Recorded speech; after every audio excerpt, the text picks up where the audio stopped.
हरे कृष्णा। श्रील प्रभुपाद की जय। श्रीमद् भगवद गीता अध्याय 2 श्लोक संख्या 50। बुद्धि युक्तो जहाति है उभे सुकृत दुष्कृते तस्माद्योगाय युज्यस्व योगे कर्म सुकौशलम।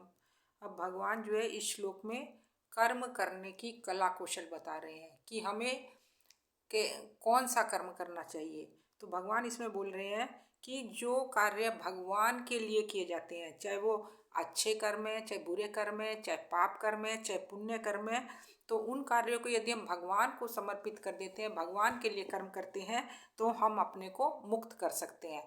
और यदि जीव अपनी संतुष्टि के लिए अपने लिए कर्म करता है तो वो कर्म कैसा होता है? बंधन का कारण होता है। इस भौतिक जगत में हम सब बद्ध अवस्था में है। क्यों बद्ध अवस्था में है? क्योंकि हम यहाँ पर हमें मोह हो गया है, आसक्ति हो गई है। जो भी हम कर्म करते हैं उनसे मिलने वाला जो फल है उसके प्रति हम लोग बंधे हुए हैं, इसीलिए हम सब बद्ध अवस्था में है। तो भगवान यह बताना चाह रहे हैं कि यदि तुम उन्हीं कर्मों को मेरे लिए करोगे, केवल भगवान के लिए अगर हम कर्म करते हैं तो उनमें कर्म का बंधन नहीं लगता है, क्योंकि वो कर्म जो है भगवान को समर्पित किए जाते हैं। लेकिन जीव जो है निरंतर अपने स्वरूप से अनभिज्ञ रहता है। हमारा स्वरूप क्या है कि हम भगवान के दास हैं। जीव जो है इस स्वरूप से ज्ञान नहीं है, उसको भूल जाता है उसको।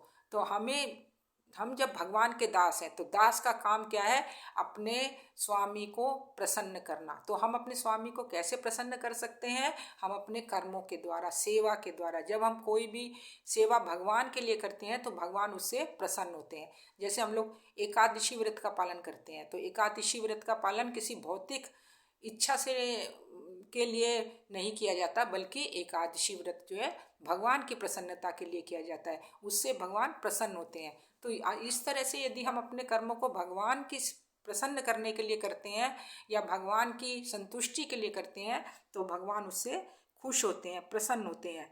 और भगवत गीता के माध्यम से ये हमको सिखाया जा रहा है, भगवान उपदेश दे रहे हैं कि हम जो इस अज्ञानता में फंसे हुए हैं कि हम अपने को यहाँ हम सब अपने को मालिक समझ बैठे हैं, स्वामित्व जमाना चाह रहे हैं। हम सोचते हैं हम यहाँ के मालिक हैं, ये मेरी प्रॉपर्टी है, ये मेरा, सब में हम अपना अधिकार जमाते हैं।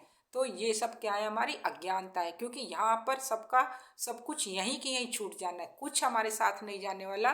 क्योंकि ये जो हमारे स्थान है, ये भौतिक जगत है, ये हमारा टेम्परेरी है, परमानेंट यहाँ पर कुछ भी नहीं है। तो भगवान हमें पूरी तरह से ये हमें अर्जुन के माध्यम से हमें समझा देना चाह रहे हैं कि जो भी कर्म फलों की श्रृंखला, जो भी हम कर्म कर रहे हैं, वो उससे हमें मुक्त होने का केवल एक ही उपाय है कि हम अपने कर्मों को यदि भगवान को सुपुर्द कर देंगे तो उन कर्म के फलों के जो बंधन है उसका कारण हम नहीं बनेंगे।